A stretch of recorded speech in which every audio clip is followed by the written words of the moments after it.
and record on this.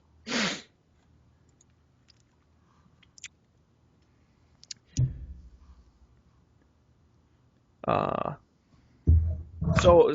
I'll just let you both know that our normal recording apparatus is still busted. It's a very long story. So things in the opening may not happen as they usually do. Just go along with the flow, and you won't notice a difference, probably. Okay. Just roll with it. Coming up on this brand new episode of Don't Panic, we've got tech news, who knew, including likes as the new favorites. Is anyone really buying it? We're also talking about online daily fantasy sports. We're talking Google Plus still existing, go figure. We're going to talk about Rdio, Venmo, Facebook, Yahoo, and a whole lot more tech news coming at you from Don't Panic. Stick around. The show's going to start right now.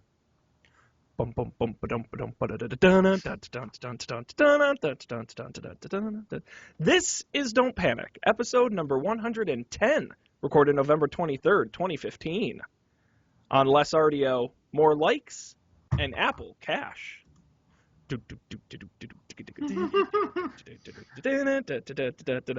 Hello, everybody, and welcome to this episode of Don't Panic, the technology podcast with all the fixins. I'm Sean Jennings, and I am joined by the Pilgrims and Indians of Technology.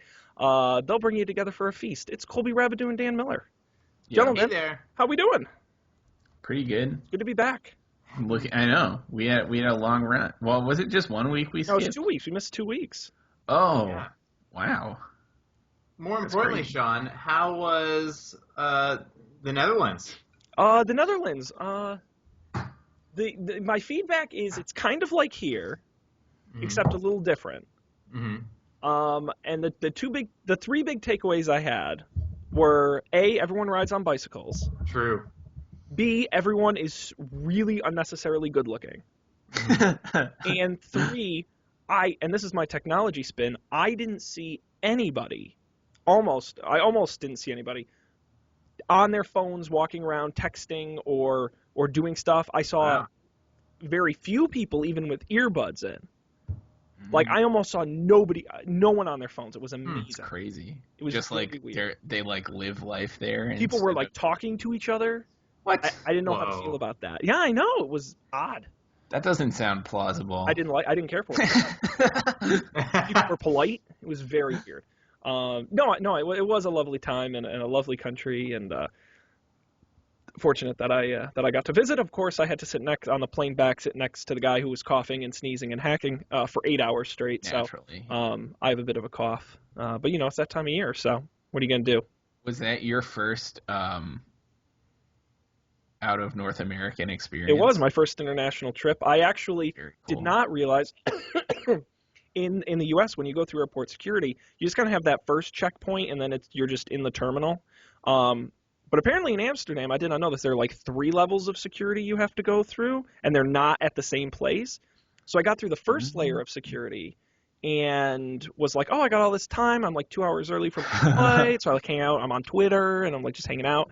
And then 40 minutes before, I'm like, all right, I'll go up to get on the plane. Well, I had to go through a whole other layer of security. I had to run from gate 1 to gate 43 to get my plane. And I was like one of the last 5 people on the plane, and I'm running with my bag, and I'm like sweating, and yeah, it was not fun. I'm not built to be a traveler. That's it. What's it? The second one's like passport control, Yes, right? That's what they exactly call it. Yeah. And I no one told me, so I looked like I'm like in line, and I'm like, my plane is it says now boarding. It's boarding. I gotta go. When Dan and I were in Europe, we went through well, I guess we didn't really go through passport control because like within Europe, you didn't have to go through it generally. Yeah. It was just leaving. Mm-hmm. So, Sean, I only learned this recently while you were gone. How would you pronounce the large Dutch city that begins with a U? Crap! Everyone there pronounced it. How did they pronounce it? It was. Oh, I don't remember. Dang! If you said it, I'd probably recognize it. I recently learned it's not Utrecht. It's like Utrecht. Yes. Like a that little sounds lispy. Right. Yes. Yeah. But a lot of Dutch words are like that. Uh-huh. And a lot of Dutch names are like that, where you get the whistles and the grunts and sort of those funky things you don't expect in the English language. It's a fun language. It is too many letters in all the words, and too many double letters too. Lots There'll of be like consonants. JJ something. Yeah. That's just unnecessary. They're just showing off. Madness. Well, let me ask you guys. We were off for 2 weeks. Any technology happening in your lives you want to talk about? Well, I got my Apple TV like the day after the last podcast we had. Yeah. Nice. How's that working for you? It's pretty good so far. It's like most of the apps work most of the time. I mean, it's like That's it's a like, ringing endorsement. about what you would expect for like the first round of updates on like a brand new device. Like Netflix crashes once in a while, Hulu crashes once in a while. I don't know. In general, I like it. It has almost all the things. I would like it a lot more if there was an Amazon thing. Yeah. So I could watch that show that put the Nazi ads in the subway. I sat on those yesterday, and I Yeah. didn't give it a second thought. I don't think it would have. I think it would have gone over my head, to be honest.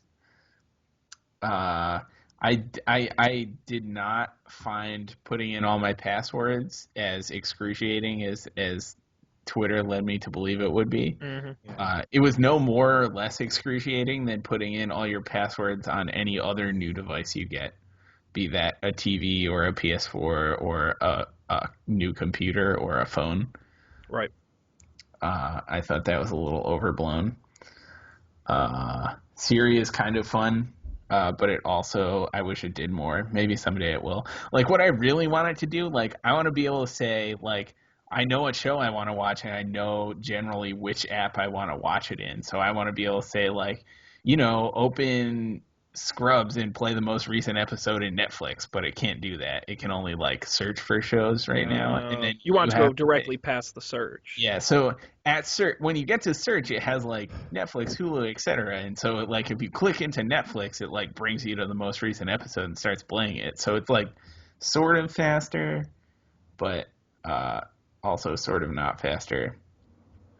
I don't know. It's all right. It's cool. Gets the job done. Yeah, I'm not disappointed. I assume it will only get better. Mm-hmm. Oh, the other thing I'm disappointed with is that like there's none of the audio apps that I use are on it yet. So like Spotify is not on it and Overcast is not on it, which I guess are not like technically required. Like I could play those from any device to the Apple TV. Mm-hmm. But I think it would be nice. Like in the morning, I get up and I usually like put on a podcast. So I like that's something I would totally do on the TV rather than like right now. I log into my computer and like open Chrome and go to Overcast and Why don't you just do it from your phone onto the TV? sheer laziness. Yeah, but It's more work to go to the computer. I guarantee you, your phone's closer at all times. It probably is. Maybe I'll try it. I think so. The other thing is like I got into this routine of doing that because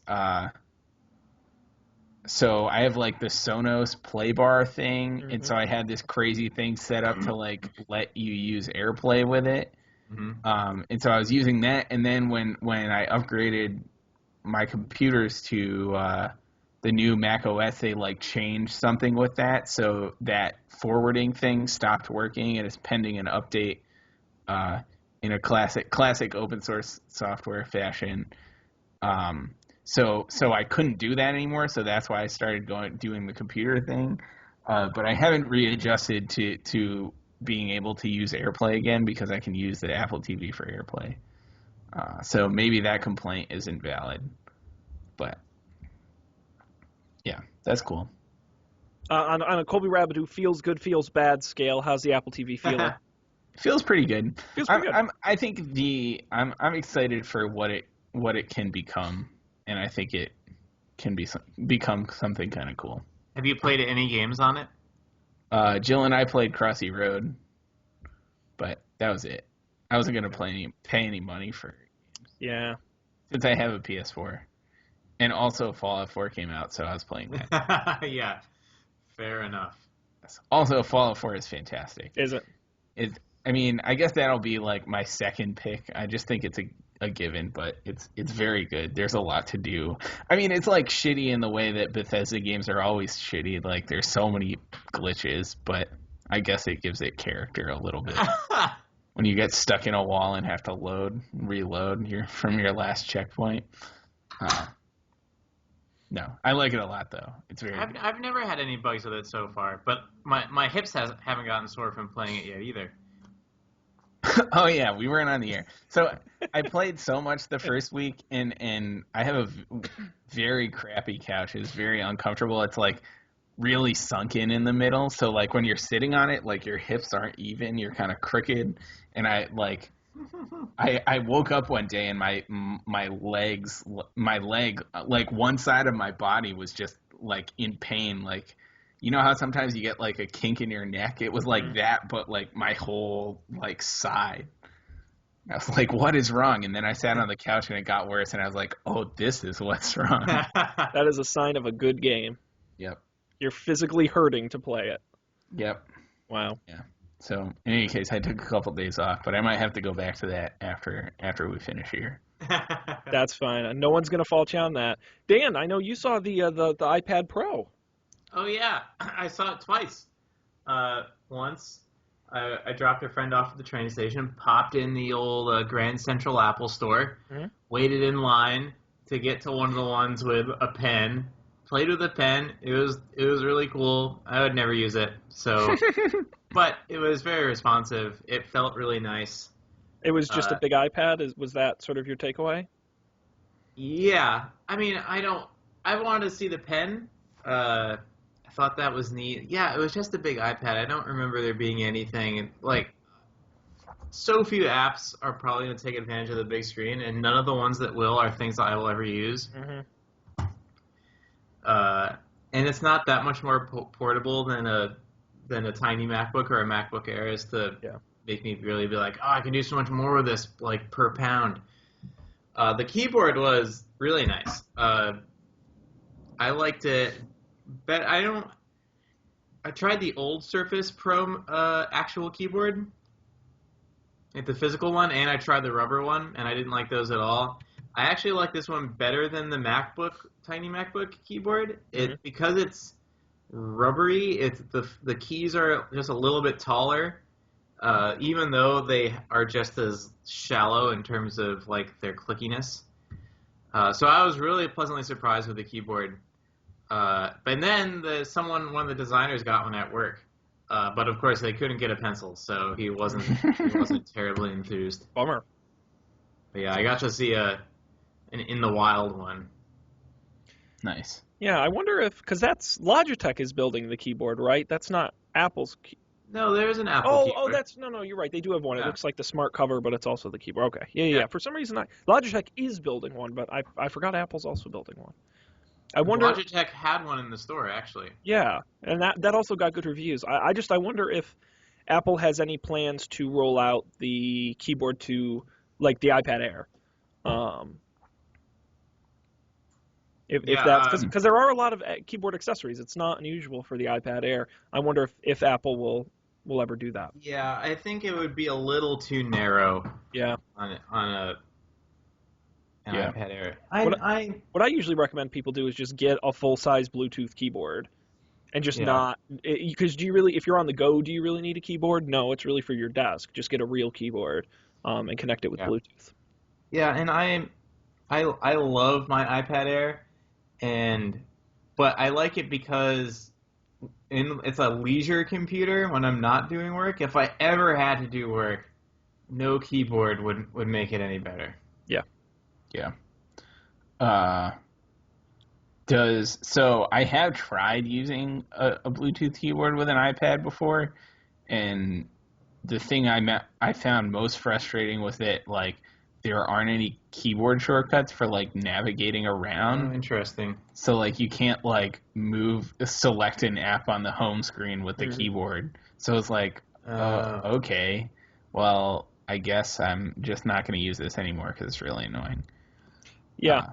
But I wonder if that is like a thing that's been addressed in iOS 9. I feel like that wouldn't have been a big talked about feature, so we easily could have missed that. I know there are limited options, but iOS I just don't think is built for keyboards. Yeah. I think it's more of an afterthought. Yeah, so in iOS 9 they introduced keyboard triggered app switching, so Command Tab and Spotlight search. So I guess the Spotlight search you could open any app. That would be nice, yeah. Yeah, I mean that's really probably. I mean, I don't know. Like within apps, I'm sure if you were using it for real, it might get annoying too. But that was like my big frustration is that I couldn't. There was no way to Command Tab, and there was no way to. Oh, you know what was cool though that the guy at work showed me was the feature where you put 2 fingers down on the keyboard and it turns it into a trackpad for selecting text. That was actually much better than putting your fingers on the text. Yeah, that's always kind of been a bit of a pain. So, Dan, isn't that a 3D touch feature as well on the phone? Yeah. Oh, I don't know. I didn't know that. I think it is. Like if you 3D touch on the keyboard. Let's see. Oh, yeah, you're right. Yeah, it works just like that, except you just put 2 fingers on it instead. Nice. Both of those sound like cool options. Cool. Well, we're a quarter of the way through the show, and we haven't even gotten to the news, but that's okay, because I think this was interesting. But eventually we do have to get to the news. I want to remind everybody our website, don'tpanic.io. Go there. It's where the show happens. We've got links to the audio, the video, our picks every week, as well as places you can subscribe and follow. So don'tpanic.io, your central place for everything this program. Sean, question for you. Dan Miller, answer before for we completely move on to the news. Sure. What was your favorite piece of technology traveling internationally? What were you like? Thank God that this works, or thank goodness I remembered to do this ahead of time. I wouldn't say it's the best, but it's up there. And this was almost my pick this week. And actually, I may change and make it my pick. But a good VPN is something you want when traveling internationally, because I got to the hotel and I went to turn on the TV and none of it was in English and all of it was weird, because all they have there are interview shows apparently, which is not. But then you go and you log on to Netflix on your hotel Wi-Fi, and over there they have like 10% of the content that we get here. You flip that VPN on your iPad, boom, all of a sudden you have regular Netflix. So a quality VPN. I use a service called Private Internet Access. There's a number of them that you can pay with an iPad app called OpenVPN, and it's worked fantastically. And it's a great thing to have. Yeah, using VPNs with Netflix is pretty much a fact of life for Europeans. It's sort of amazing. I wonder how much Netflix notices that. I feel like Netflix is probably like, okay. I mean, they're getting my money either way. It doesn't really matter to them. Right. Right. But yeah, no, it is a good tech tip I'd recommend. And personally, I think it's good for people just to have a VPN in general. A lot of times there are certain websites, even in the U.S., that are either content blocked or, to get funky. And the other thing about traveling at all is that you're not on your own internet connection any of the time. Right. Yep. For security reasons, it's good to have. Oh, definitely. Because if you're on a VPN, people on the same Wi-Fi can't snoop your traffic. True. It is important to trust the owner of the VPN because they can see everything. That's true, yeah. Very true. Very true. But good question. That would be my recommendation. All right, cool. How's the news going in our absence? How's the news going? Well, still happening? There was some. I don't know if any of it's interesting. We can talk about Twitter changing to likes. We can talk about Google Plus redesign. Oh yeah, let's talk about Pandora. Let's talk about Pandora and Rdio. I know Colby was a Colby likes the design and the look of things. He way back in the day, you were repping for Rdio. I remember. Yeah, well, I was interested in this streaming thing before Spotify was available to us. Oh. Yeah. So I tried Rdio for a while, then Spotify came out here, and I started using Spotify because it worked. They had more songs, frankly. That was the only reason I started using Spotify. And then when I was at Facebook, we got employees got free Rdio accounts, so I tried to switch again, and same problem. They just didn't have some of the music that I wanted to listen to. So I went back to Spotify. And I also found that it just didn't work as well as Spotify. I don't know if that was not true. Just the basic streaming was not as reliable as Spotify was, and not mobile streaming 3G streaming, just like regular streaming on my computer or regular streaming on my phone. But in any case, they never hooked me. Even though it was free, I went back to paying for Spotify. Yep. So yeah, and there's a great piece. We'll talk about the sale in a second. There's a great piece on The Verge I recommend if people want to go read.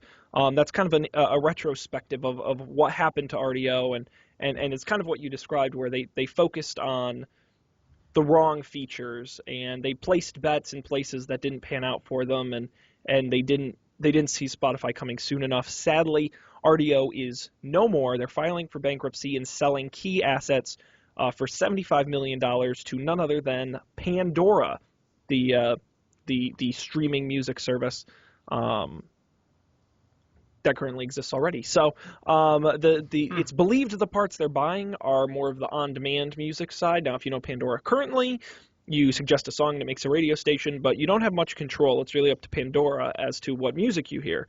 You can't select a song and listen to it, for example. It's believed Rdio will bring some of those features into Pandora and make it a more full-featured service. Now, do either of you use Pandora? I do.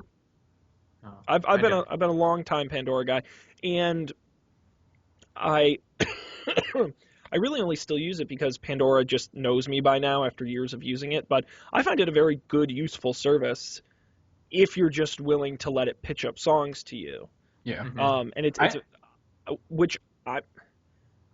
I'm really on the fence about radio versus on demand and these different models these different companies have.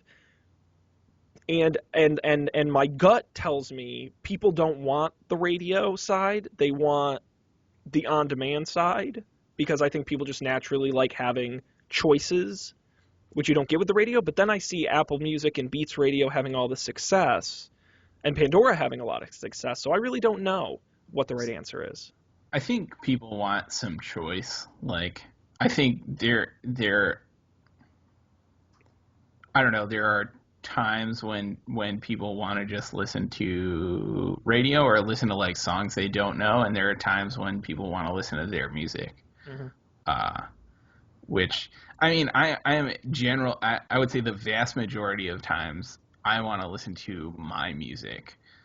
But even so, there are other times where it's like much more convenient to just throw on Spotify Radio or Pandora or whatever. Like Christmas music, like I don't keep a library of Christmas music, but sometimes I want to listen to Christmas music, and that's where Pandora or like some sort of like pre-curated thing comes in. So, I mean, I see why it's useful.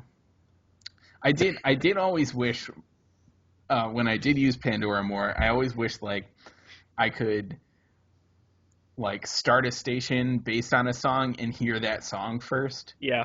Like that's always what I wanted. I was like, I want to listen to this song right now. That's why I'm trying to make a radio station about it. But you can never ever do that. Like you might get any song in the world except the song that you wanted to listen to right then.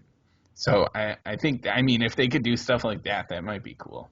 Yeah, I mean, my absolute wild guess would be they're going to continue to be focused on the radio. It's just if there's a song you like, you just click add to my library, and then you have access to stream on demand. I don't know. You know, it's interesting in terms of business. Pandora actually, and I am by no means an expert at this, but there are different royalty rates based on radio station services versus on-demand services for some reason, and I guess the rates are much more advantageous to Pandora as an on-demand service, whereas the radio rates aren't as advantageous, and the radio rates really hurt them.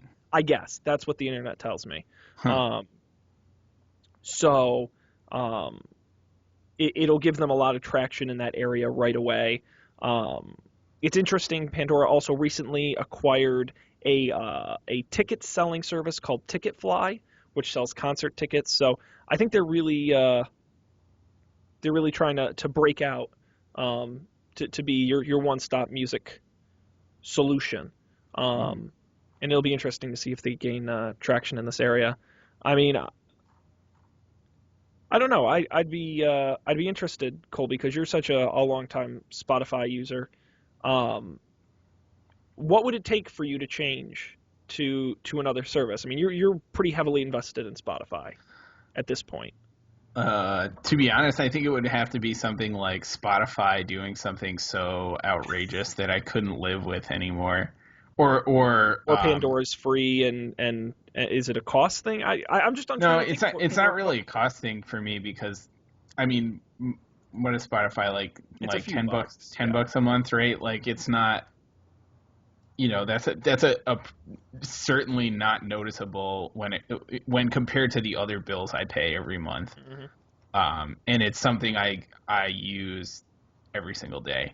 So like the cost is not a factor. Like cost for quality. I mean, if like I'm sure like Spotify's service could start to deteriorate, right? Like things can get worse. They could, Well, Adele's a mess great up their. example. She's refused to release her new album on streaming services. Sure, but that's like I don't care. I'll wait till she does. I mean, there's no Taylor Swift, so I guess like if But that if it was becomes a trend, sure, right. So I got the sense from what I've heard people saying about Adele is that she's sort of just withholding. So she's going to hold back from streaming services until album sales die down. sure. And then she'll be on streaming services, which is, frankly, it's fine. Like Well, it's like DVDs waiting to be released after a movie's been in theaters. Right. That's not like a new thing, really. Mm-hmm. And I am fine with that. I respect that. Like if people pay for it, they'll pay for it, and she should certainly take advantage of that. I think.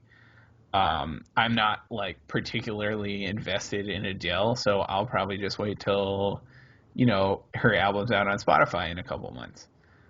But if it became a trend of people like withholding entirely, like Taylor Swift is, or if they like lost a label or something, I'm sure like with those copyright things, like anything could happen, Mm-hmm. or the rights things, like anything could happen. So stuff like that, I think drastic upsets in the way I use Spotify. Yeah. I don't know, Dan. What do you think? I've been using Apple Music, and I'm paying for it now, and it's great. Recently, I've been thinking about switching back because I'm like, someone asked me the other day, Dan, you don't show up on my Spotify what my friends are listening to thing anymore. I'm like, oh. I'm happy you noticed. I still like the playlists a lot, although I have been using them less now that I feel like I've listened to a lot of the ones I want to listen to a lot. Mm-hmm. But last week, one of my favorite bands, Snarky Puppy, released what I thought was a new album. So I listened to it, and being me, I listened to it 5 times. I was like, oh, this is great, a new live album, awesome. No, that's not what they did. They released a recording of every single show they did on their tour. They released 30 new albums. Wow. Yeah. And they're only on Apple Music. I checked on Spotify. They're not there. And for me, I love live albums. And I'll listen to all of those many, many, many, many times. So Apple Music has kept me around for now. I don't know if that's an Apple Music thing. Like, hey, record your concerts and we'll just put them on here. And it's sort of like a weird Apple Music exclusive. Or maybe I have no idea what's going on there, but I like it. Cool. That's cool. Yes, we have a pretty diverse music streaming selection among the three of us here. Hey, I think that's great.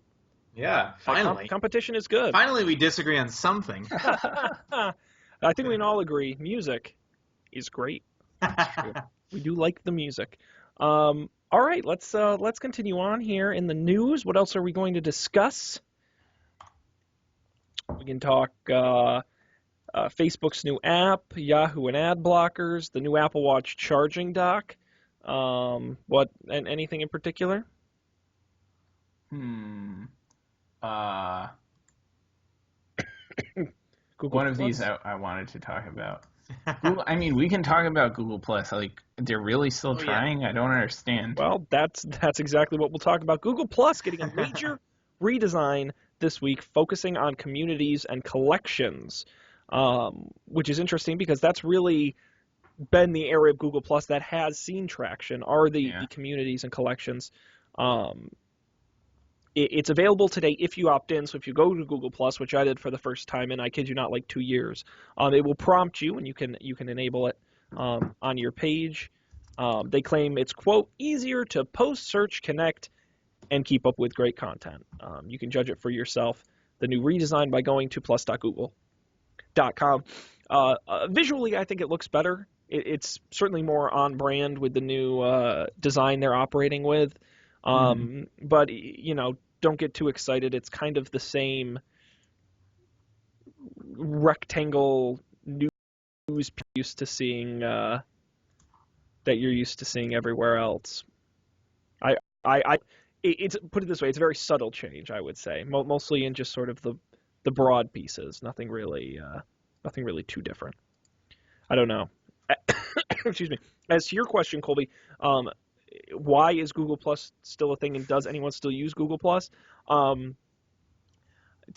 me, Google Plus it's a niche network. There are people who still use it, and they love it. They really love it. But it's like a very small piece of the pie. And maybe that's enough for Google. I don't know. Maybe they're so focused on internet drones and self-driving cars that they forgot about it. Have either of you used this communities feature? I did when it first came out. I haven't in a long time. I'm going to join a bunch of communities right now and see what happens. Yeah, that's what I'm doing. Yeah, there's nothing wrong with Google Plus. At least I don't have a problem with it. I just don't. That's the problem with anyone, and I know this is being kind of flippant about the amount of work it takes, but anyone can build a social network. The problem is getting valuable people to use it. and I follow my friends on Facebook. I follow interesting people on Twitter. I don't know why I need Google Plus. Honestly, I'd rather use Google Plus over Facebook, to be honest, just because it's of its simplicity. But I don't know what I'm going to learn here. I can't learn anywhere else on a platform I already have been on for years and I'm invested in. Yeah. What do you guys think? Thinking about it at a high level and not really knowing anything, like doubling down on like this sort of like the community stuff, that seems like an okay idea. I'm sure this decision was made with like considering what people actually use it for. And if that's what people are doing, if people are interacting in these like groups, in these large group forum things, then like go for it. I mean, some of these groups have a lot of members, or some of the ones it's recommending to me. So like, that's a non-zero number of people for sure. I mean, not millions, but in the hundreds of thousands. Or I guess a couple of them have millions. Well, it's kind of like that idea. Like, if we wanted to start a Don't Panic community with our fans, where would you do it? I think this is a good option. Right. Well, so I mean, and maybe Reddit would be the place I would probably. Reddit, yeah. That's. Facebook pages aren't really that anymore. I guess you could do groups, right? Like that's what groups are. But and also the collections feature as well on Google Plus, which is based around tags and things of that nature, would also, I think, because I don't know, I just find Google Plus versus Reddit, for example, to be more visually appealing, which I know doesn't sell, on everything, but it certainly makes a big difference. But again, this is the first time I've logged into Google Plus in a very long time, and I think it's like that for a lot of people. Yeah, I mean, it is way different than it was the last time I logged in. That's for sure. Yeah, I think the new design looks great. Listen, I like Google Plus. I'm just not going to use it. There are lots of web services I really like that I don't use. Yeah. What's another one? Google Music. Google Music works great. I use Google Music for all the music that I can't find on Spotify or Apple Music. There's music you can't find on those two, but you can find on Google Music? Yeah, like really weird shit that I had like growing up or something that I ripped through a CD and put in iTunes, and then years ago put on Google Music. Nice. And again, it just goes back to the last discussion. It's great to have choice. It's true. You know, I can name 3 great email apps for iOS, but you really only use one. Right. You know, and that's kind of how it is. One thing I love about work is that it gives you an excuse to use a totally different email app. Absolutely right. Absolutely right. Yeah. Which is nice because when you go on vacation and you want to stop caring about your work emails, you just turn off notifications, and it does not interfere with your personal email. Mm-hmm. Yeah, that's one thing you'll certainly get on this show.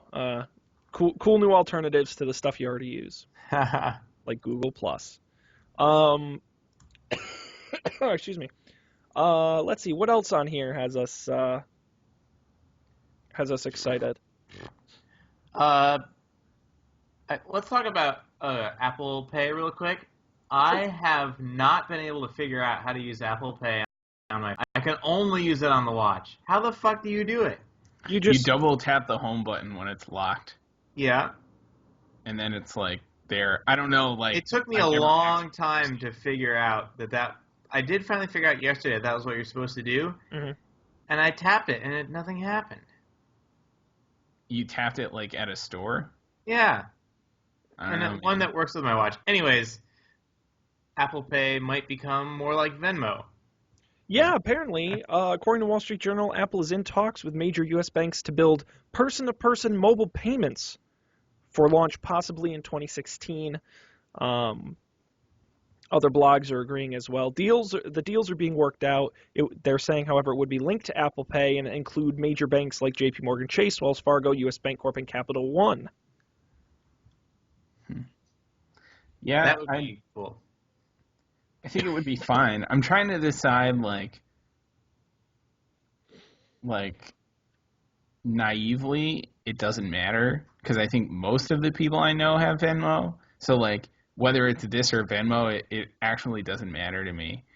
But it's not the case that 100% of people I know have Venmo. Mm-hmm. And the people who don't have it are often, well, it's not necessarily people I don't know, but it's like people I end up like owing money to. No.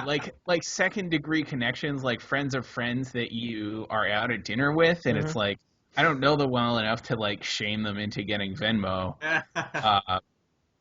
So we just have a really I don't know, like late 2010s uncomfortable time asking Awkward the waiter to split a check 8 ways. How old fashioned? Yeah. it's just the worst. I hate that. There's nothing I hate more than splitting a check more than 2 to 3 ways at a restaurant. So 4 is the absolute max. Right. This is going to come across as very self-promoting, but a couple weeks ago, I did a bunch of Christmas shopping on Etsy. Sean and I talked about this on Twitter. Mm-hmm. And I bought everything with Apple Pay, and it was great. I wish more apps would have Apple Pay integration.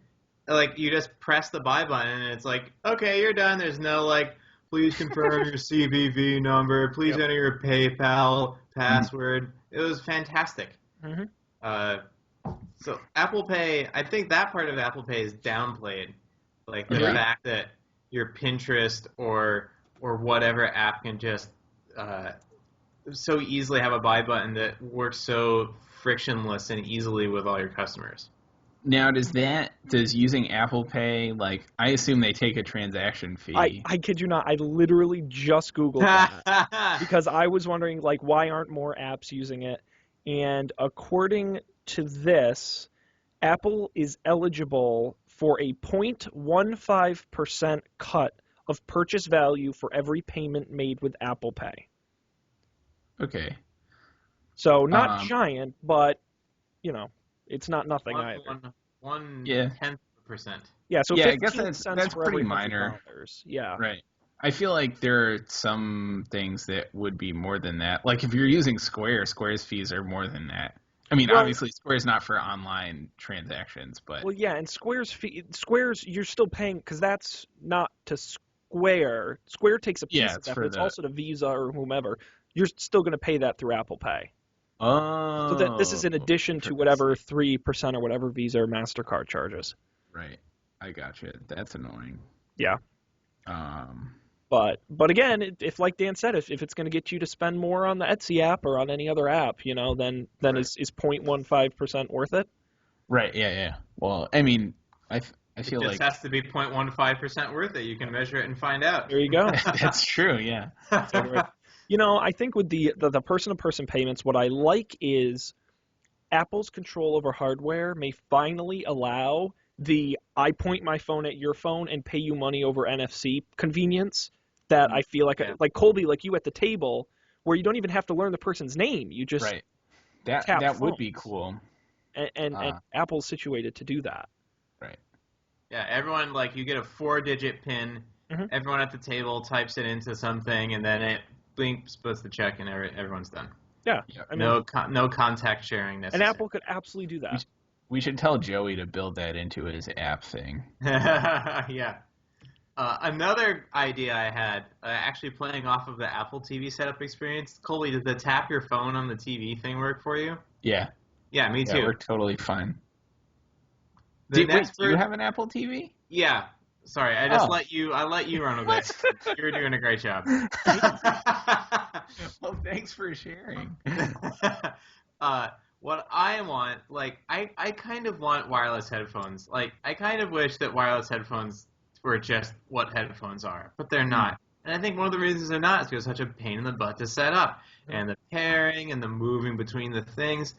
And when you want to use them with a different thing, you have to repair. Right. Most all of the time. computing devices, including my mouse here that are Bluetooth, should you just take it, you put it on the computer, and then if something pops up, would you like to pair this thing? You say yes, and that's it. You're done. Yeah. Not even that, maybe. It would be great if you didn't even have to say yes. You just press it up against the thing, and it goes. Mhm. Yeah. The wireless headphones would fly. That would be great. Yeah, I did find that very nice. Like, it worked fine. There were no problems. Yeah, everything should have worked that way. Mm-hmm. Mm-hmm. It's the future. Come on, guys. Yeah. You should be there. And I will quickly say my concern about person-to-person Apple Pay is the great thing about Venmo is it connects you socially with your friends very easily. I don't need to know your phone number, your email. It's very well integrated. Apple doesn't have that social backbone and or experience. Not saying they couldn't, but I don't connect with friends through Apple's services. You don't connect with friends through iMessage? True, but those are but that's usually through a phone number into a very select Yeah, group. but it has to tie to an Apple account. Your Apple iMessages knows. don't. Yeah, they do. I mean, maybe if you're Apple using the doesn't- blue iMessages, yes. That is, I think. you can't.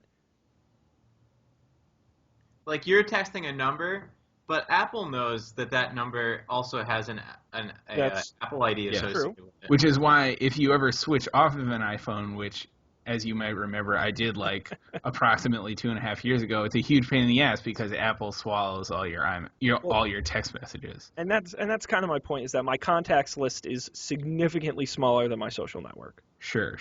So I mean, I think you have a decent point there, but I think as Dan mentioned before, I think Apple's competitive advantage would be that you don't need their contact info at all if you could just touch your phones together and send someone $4. Assuming you're in the same room with them. Sure, but I mean, when are you if you're paying someone who you've never met before and don't know, you're probably in the same room with them. And if you're not, that's not a business that Apple wants to be in. Right. That's a PayPal business, right? Right. Essentially, and I think that's fair. I think that's fair. I think Apple could pick up a lot of traction if they made it easy enough. But I'll say I still have never used Apple Pay, not once. No, me either. I'm too scared. I haven't found a place that takes it, to be honest. I know I live in the middle of nowhere. Next time you're in New York, Colby, you're gonna make me hit the town on Apple Pay. I know Walgreens takes it, and I'm pretty sure Panera takes it. Yeah. Both of which are places I go like relatively frequently, so I could definitely do it. But it's always, I'm always just too like there's a line, and I'm not gonna be like the jerk trying to figure out his fancy phone. So I just pay with my credit card. That was me this weekend. If only I'd used my fancy watch instead, I wouldn't have been that jerk. Yeah, see, that's my worst. I think, Colby, I think you and I have to take the Apple Pay challenge. Yeah. All right. I was lucky because I got to ramp up on it in the cab where there's relatively little pressure. Mm-hmm. Right. Yeah, that's nice. I wish, so the other thing is that the Panera I go to is like the robot Panera where you order at the kiosks, and it doesn't work with the kiosks. The kiosks don't have NFC. Super lame, I know. That's the perfect place for it. I know, it would be amazing, because then that would be literally perfect, because that was the first thing I thought of when I got the new phone. I was like, oh my god, I could use this at Panera. Nobody in line, nobody looking at me. I can just figure it out on my own with no pressure, but no. Wow. Did I tell you all about the tube stations in London except Apple Pay? So you're not at the kiosk at the turnstile. So you just hold your phone against it and it charges your credit card and you go through. That's nice. Absolutely my dream. And MasterCard today I saw has a promotion where if you use a MasterCard on a Monday in London, all your tube rides are free if you use Apple Pay. Wow. So you use the Apple Pay thing on the tube on a Monday and you have a MasterCard link to it, free every Monday. Wow. It's a good promotion. Yeah. To all our fans in London, check that out. Very cool. Very cool. All right. If I lived in London, I would get a MasterCard just for that. Think about it. That's a lot of people. Dan, this is really embarrassing, but I will say, I got a coupon from Visa today that if I sign up for their Visa checkout service, like their payment service, I can get half off of Taco Bell. So I had Taco Bell. But it was half off. Come on. Sean, you don't poop half as much. No. It tasted good going in, for sure. So a lot of people do things for free and cheap stuff. That's a fact. That is it. We are out of time for news, which means we have to move on to our picks this week. That means Dan has to find out what his pick is. Before he does that, Colby and I are going to go first. I'll jump in quick. You may remember, I picked this 2 years ago, and because I didn't have a pick, although I guess my sub-pick is private internet access, which is the VPN service I use. But BFADS, BFADS.net, is my recommended site for all of your Black Friday shopping needs. That's right, people. It's Black Friday. It's that time of year again. Get up at 6 p.m. on Thanksgiving, or midnight, or 2 a.m. or 6 a.m., depending on your state or your willingness to save money, or just go online, who knows. But sales left and right all across this great nation. BFADS is a great place to get all of them. They also have all the Black Friday ad scans are already on the website, so you don't have to go get your local Sunday shopper to get all the ads. They're right on the website. You can check them out. And they also have really great guides where they kind of break down what are the best deals on certain products, like if you're looking for an Xbox or something, what the best deals are. So they do a lot of that work for you. So check it out, bfads.net, especially for the online sales that come and go quick. If you follow them on Twitter or things like that, they're pretty good about flagging you down when sales come up. So check it out, save some money. I haven't decided what I'm going to buy. I know me, and I will buy something. I haven't decided what yet, though. And any recommendations from you guys, what outrageously overpriced electronic device I should buy on Black Friday this year? You should get like a 12-pack of those Amazon tablets. Yes, that's a good one. That I was thinking, I know the Amazon Echo is going to be on sale at some point. Yeah. I thought about it. Nice. Also, my iPad needs to be updated. I have the original Mini, which has seen better days, and is really, really sluggish. I like the GoPros they're on sale everywhere. God, there's just so much stuff I want to buy. Dang. A lot of cheap Blu-rays. I'll definitely get those. So anyway, we'll talk next week. Who knows what I'll be showing up with. Nice. Cool. All right, Colby, you picked something that's been sitting on my queue, and I've just been waiting to watch. And nice. Hear your thoughts. Yeah. So, well, I mean, my pre-pick we talked about before is Fallout 4. It's great. My post pick, or my real pick, is Aziz Ansari's new. So it's like It's like a new Netflix original thing. It's called Master of None, and it's like, I guess it's like a sitcom. It's a funny show. It is not like formulaic sitcom by any means. It is not really like a show that I've ever seen before. It's like has all the makings of a sitcom, but is like way closer to real life, sort of. Have you ever seen Louie? Yeah, I've seen. Yeah, it's like Louie. It's like not a. It's funny, but it's not like a caricature of life. It's like much closer to what life is actually like. Mm-hmm. And it's like it's funny and like interesting and poignant and serious and at points kind of sad, but it's certainly worth watching. I really enjoyed it. Went through that pretty fast. So if you haven't checked it out, you should check it out. And I will say, too, if you really like that and you haven't seen them, I know at least 2 or 3 of his stand-up specials are also on Netflix, and those are very funny as well if you're a fan. Yep, definitely. Cool. Master of None. Check it out now on Netflix. Dan, what do you have for us here? You got an application? I do have an application. Sean and I were talking about this before the show, so I figured I'll recommend it. I'm working very closely with someone remotely from Germany, and so I have to talk to her over the video conferencing often. But oftentimes when I'm talking to her, I can't find a conference room because it's sort of spur of the moment, which is, a nice thing if you're working remotely with someone. It's like, hey, can you hop in real quick and we talk about whatever? And I'm also not at home. So I'm at my desk in this noisy office with a shitty microphone, and I could not, if anyone out there, all of our listeners, knows of just a standalone, sort of compact microphone that I could use, that would be great. I don't want like a boom stand. I don't want like this honking thing that I have. And I don't want a headset. Because I like the headphones I have, I just want a microphone. Anyways, so to get around that, sorry to interrupt you, but like I just pictured you in a headset and like you just totally transformed into like sales guy Dan. Like there are so many salespeople at my company. I just pictured you like fitting into that stereotype, like all the things that would have to happen to you, and it was hilarious. Anyways, carry on. I'm glad things would have to happen to me to fit in that stereotype. Yeah.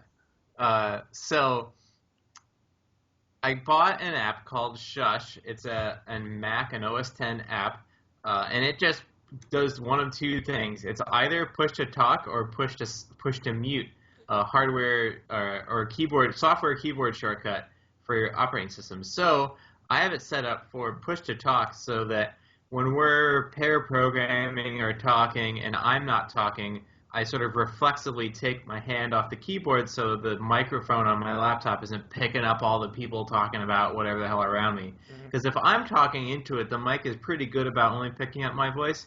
But as soon as I stop talking, you can hear everything. And this cacophony of like static screaming is sort of what it sounds like. So Shush, I think it was a couple dollars on the Mac apps. $4.99. $4.99. Was worth it for me. It works really well. Don't pay attention to the reviews. They're dumb. The only review you need is the Dan Miller review. That's right. So if you need to work with someone remotely, check out Shush. Very cool. If you ever podcast from a noisy environment, probably also be useful then.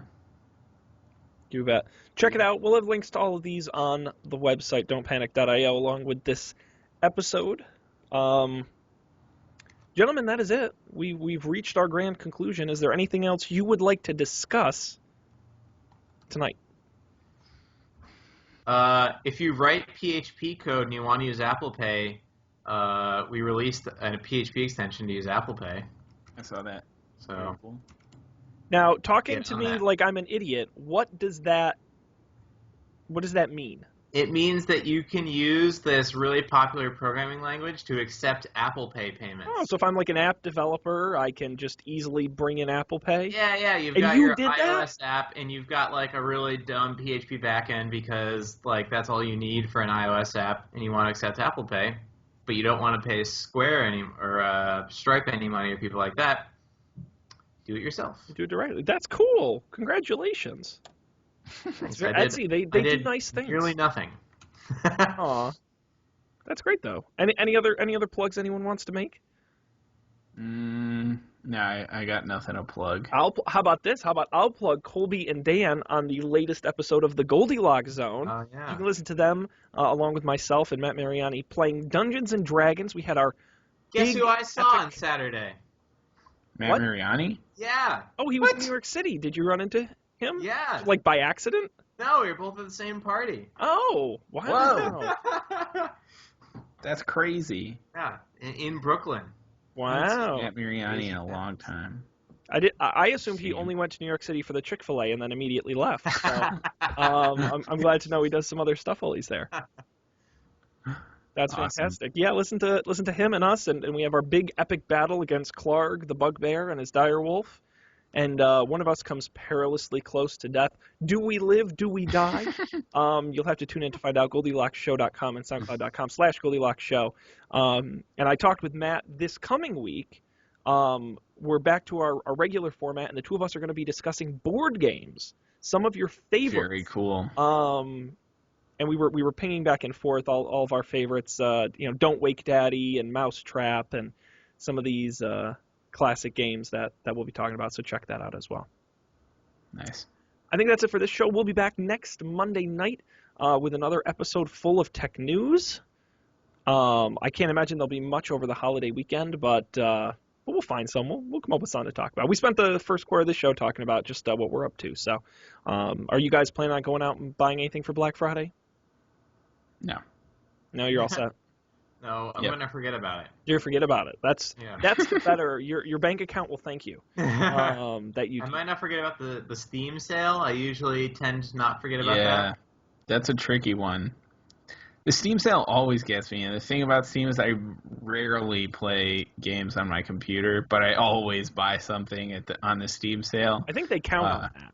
Yeah, they must make tons of money for. I don't know. It's crazy. Yeah. Amazon always gets me. Last year I bought everything from I bought a T-shirt, I bought oven mitts, I bought Blu-rays, I bought just the most random stuff you can't even imagine. Glassware, like just the most random stuff. I'll have to. If I was smart, I would think ahead and like have my Christmas shopping planned out or something. But I don't think I'm that smart. You got to spur the moment. One-click ordering really will do a number on you. Yeah, like Apple Pay and the Etsy app. I actually ordered like 2 or 3 things last Black Friday and actually canceled it before Black Friday was over. I felt bad, and I'm like, I probably shouldn't have ordered that. So it'll be interesting nonetheless. You'll have to tune in next week to hear what happened here. On the show. Don'tPanic.io is the website. We'll see you there next week. Thanks, everybody, for joining us. Until then, on behalf of Dan and Colby, I'm Sean. We'll wish you a good night. We'll see you next time. Later.